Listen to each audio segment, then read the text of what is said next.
নমস্কাৰ আপুনি চাই আছে খেতিৰ দিহা আমাৰ অসমখন কৃষি প্ৰধান ৰাজ্য বুলি কোৱা হয় যদিও আমাৰ অসম কৃষিৰ ক্ষেত্ৰত এতিয়াও আত্মনিৰ্ভৰশীল হ'ব পৰা নাই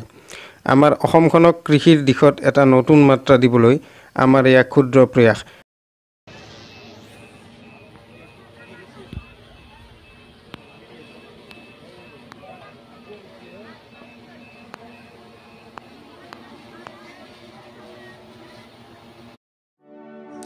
অসম কৃষি বিভাগৰ পৰা জনাইছে যে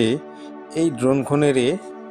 যিকোনো খেতি পথাৰত যিকোনো শস্যৰ খেতি পথাৰত যদি বহুত ঠাইত একেলগে পোক পতংগই আক্ৰমণ কৰিছে বা কোনো বেমাৰ লাগিছে তেতিয়াহ'লে কৃষি বিভাগৰ ফালৰ পৰা ফ্ৰী অফ কষ্ট মানে কোনো খৰচ নোহোৱাকৈ তেখেতসকলে ঔষধ ছটিয়াই সেই ৰোগ নিৰাময় বা পোক পতংগৰ আক্ৰমণ ৰক্ষা কৰিবৰ বাবে তেখেতসকলে চেষ্টা কৰিব আপোনালোকৰ অঞ্চলত যদি এনেকৈ বহুত ঠাইত একেলগে পোক পতংগই আক্ৰমণ কৰিছে বা কোনো বেমাৰ লাগিছে খেতিত তেতিয়াহ'লে আপোনালোকে জিলা কৃষি বিভাগৰ লগত যোগাযোগ কৰিব পাৰে তেওঁলোকে এনেকুৱা ড্ৰোন লৈ আহি